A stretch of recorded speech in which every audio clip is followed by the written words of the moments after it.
रामखिलावन पटेल जी सभी जिलों में, सभी ब्लॉक्स में और सभी पंचायतों में उपस्थित त्रिस्तरीय पंचायती राज के हमारे पंचायत स्तर के प्रधान जो हमारे प्रशासकीय समितियों के हैं, जो पूर्व सरपंच थे, जनपद अध्यक्षगण, जिला पंचायत अध्यक्षगण, प्रशासकीय अधिकार उनके पास थे और प्रशासकीय समिति के सभी सदस्यगण, मतलब पंच, जनपद सदस्य, जिला पंचायत सदस्य जो थे, आज आपको एक विशेष प्रयोजन से मैंने बुलाया है। अधिकारों की बात सदैव होती है। आज मैं कर्तव्य से प्रारंभ करना चाहता हूं। मित्रों, 5 साल के लिए निर्वाचित थे। पंचायत चुनाव डिले हुए तो प्रशासकीय समिति बना के आपको मैंने दायित्व सौंपा। अब पंचायत चुनाव में फिर व्यवधान आया है। एक मेरी बड़ी दृढ़ मान्यता है कि लोकतंत्र में निर्वाचित जनप्रतिनिधि निश्चित तौर से जनता के प्रति जवाबदेह होता है और उसी भाव से हमने प्रशासकीय समिति के अध्यक्ष और सदस्य बनाकर आपको जिम्मेदारी सौंपी थी। आज मैं वो चर्चा करूं उसके पहले एक महत्वपूर्ण जिम्मेदारी आपको सौंपना चाहता हूं। कोविड की तीसरी लहर हमारे प्रदेश में आ चुकी है। हम सब जानते हैं तेजी से कोविड पेशेंट्स की संख्या बढ़ती जा रही है। ये समय कोविड की तीसरी लहर से मुकाबले का समय है। सरकार कोई कसर नहीं छोड़ेगी, लेकिन इसका मुकाबला जनता के साथ मिलकर हो सकता है। उसलिए क्राइसिस मैनेजमेंट कमेटी के रूप में भी आपने पंचायत स्तर पर, जनपद स्तर पर, जिला पंचायत के स्तर पर महत्वपूर्ण भूमिका का निर्वाह किया है। आज मैं फिर आपसे अपील करता हूं कि फिर से मैदान में हमको जुट के, और जब मैदान की बात करता हूं तो सबसे पहले पंचायत स्तर पे, क्योंकि कोविड से अगर निपटना है तो डिसेंट्रलाइज, विकेंद्रित व्यवस्था करके ही निपट सकते हैं। बल्लभ भवन से नहीं निपटा जा सकता। और इसलिए आप सब जो सरपंच और पंच है, पूर्व साथ लगा हुआ है, लेकिन दायित्व आप निभा रहे हैं। आप पंचायत स्तर के कोविड क्राइसिस मैनेजमेंट कमेटी की जवाबदारी निभाएंगे। जो जनपद के अध्यक्ष और सदस्य रहे हैं वो जनपद के स्तर पर निभाएंगे, और जिला पंचायत वाले जिले के स्तर पर जिला क्राइसिस मैनेजमेंट कमेटी के सदस्य के रूप में काम करेंगे। सजग रहना है, घबराना नहीं है, क्योंकि कोविड की यह लहर दूसरी लहर से घातक कम है।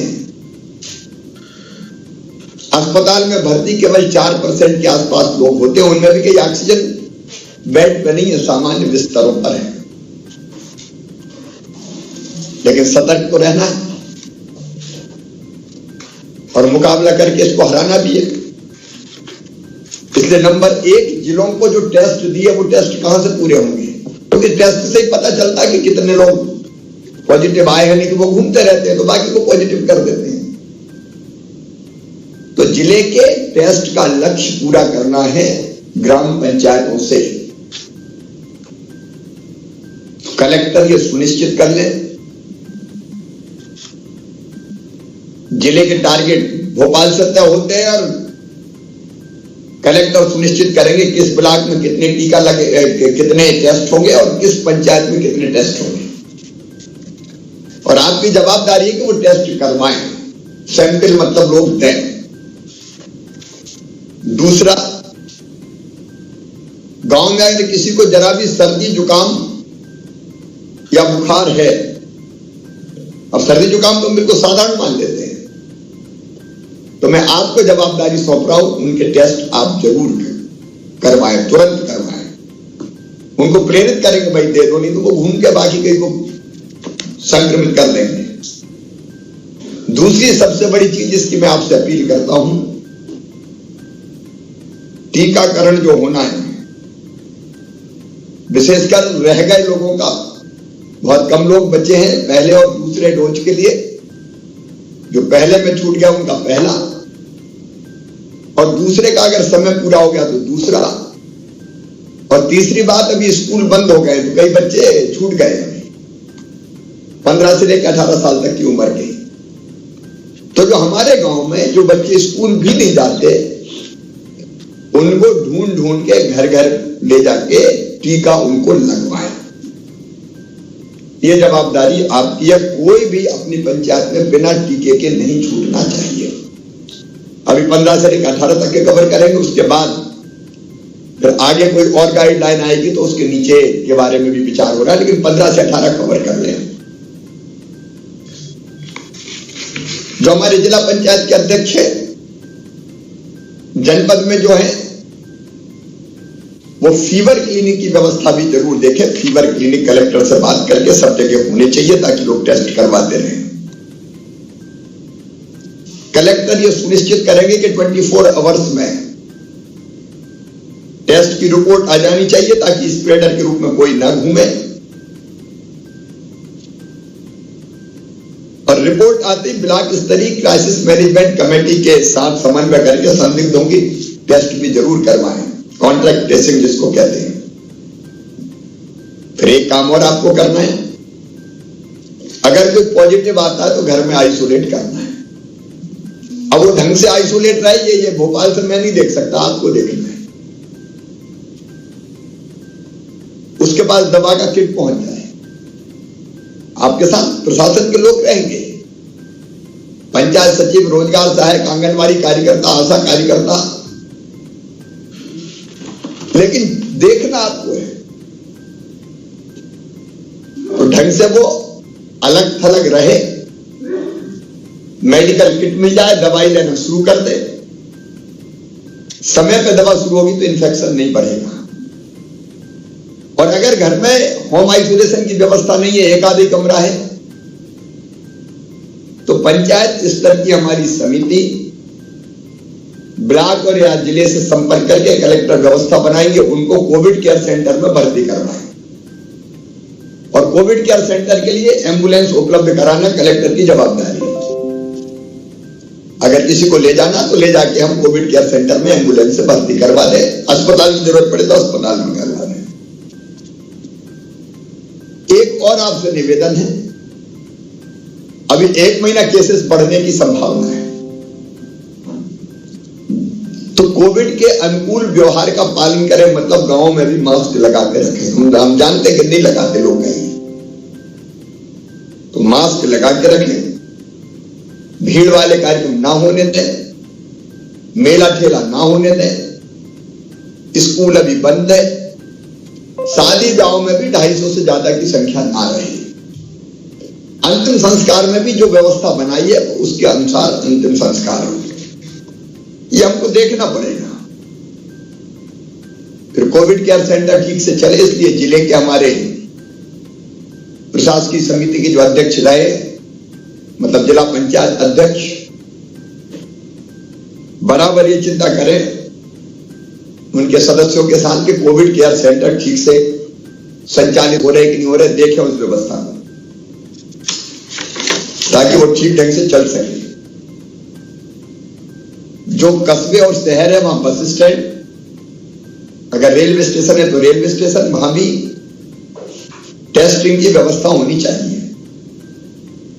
दवाइयों की व्यवस्था पर आप खुद नजर रखें, एक जिम्मेदारी। और आपको दे रहा हूं, जो होम आइसोलेशन में है, अस्पताल में भर्ती है, उनसे फोन पर बात करते रहे। गांव में भी कोई अगर आइसोलेशन में है तो सरपंच फोन करके पूछे, भैया क्या हाल चाल है, कोई दिक्कत तो नहीं है? और दिक्कत है तो फिर बताए उपयुक्त स्थान पे। लेकिन बात अगर होती रहे और ये भी जान लें कि वहां डॉक्टर उनसे 2 बार बात कर रहे हैं कि नहीं कर रहे हैं, और नहीं हो तो तुरंत कलेक्टर को सूचित करें, ताकि वो व्यवस्था बनाई जा सके। होम आइसोलेशन में ठीक इलाज हो जाए तो अस्पताल की जरूरत ही नहीं पड़ेगी। और इसलिए मुझे लगता था ये बहुत जरूरी है। फिर जिले की जो हमारी टीम है वो देख ले, कोविड केयर सेंटर के साथ अस्पतालों में ऑक्सीजन की व्यवस्था, एम्बुलेंस की व्यवस्था, बाकी इंतजाम प्रभारी मंत्री भी देख रहे हैं, विधायक सांसद भी देख रहे हैं, आप भी देखें, तो मिलकर हम इस कोविड से निपटे। ये जिम्मेदारी जवाबदारी आपको दे रहा हूं। इसके साथ साथ मित्रों, देखिए जनता की ताकत से ही सारे काम होते हैं। अभी बीच में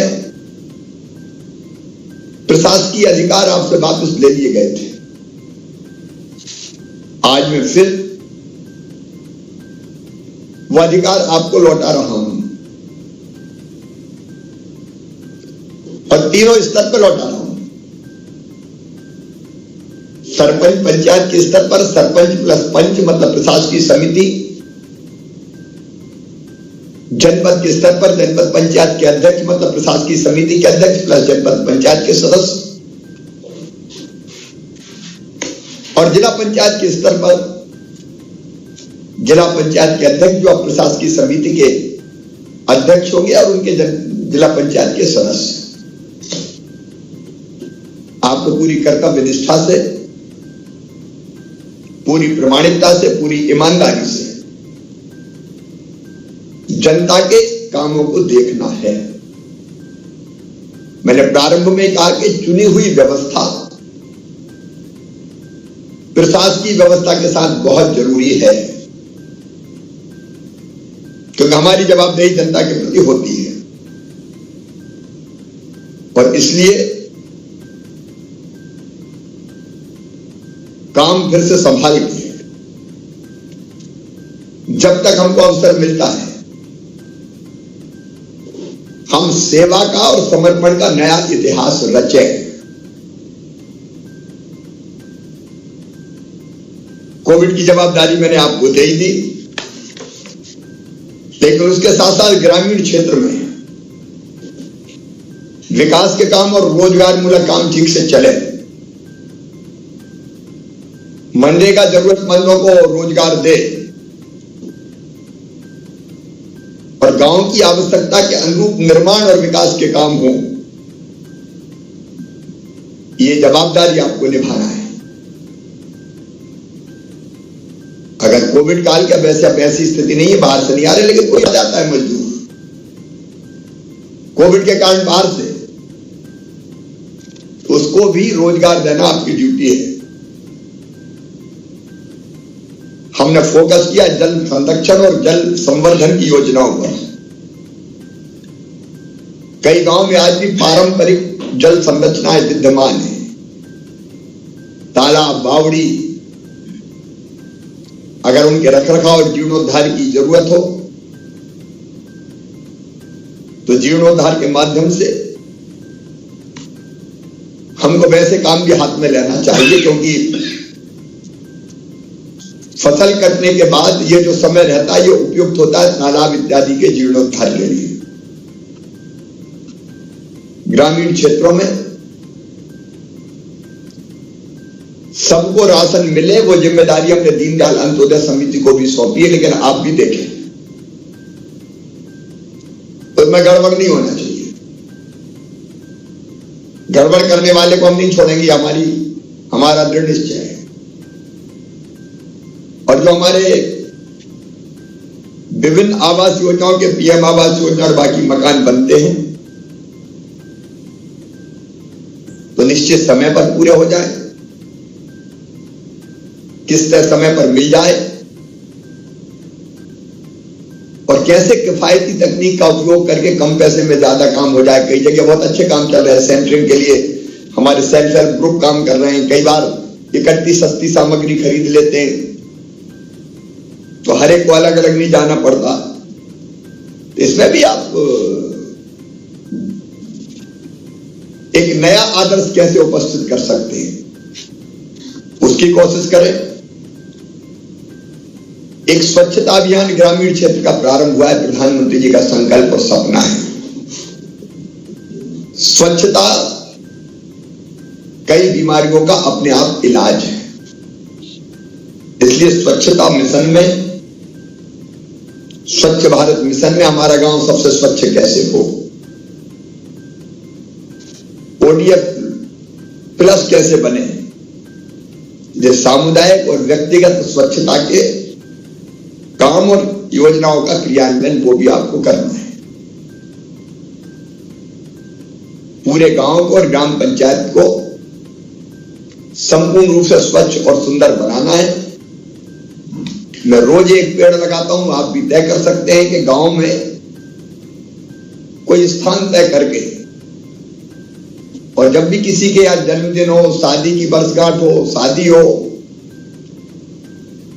या माता पिता की पुण्यस्मृति हो, एक पेड़ लगवा दो। तो धीरे धीरे हम ग्रीन कवर बढ़ाने में भी, पर्यावरण बचाने में भी सहायक हो सकते हैं। स्व सहायता समूह एक नई ताकत के रूप में उभर रहे हैं। महिलाओं के स्व सहायता समूह, उनको हमें प्रेरित करना है, विकसित करना है।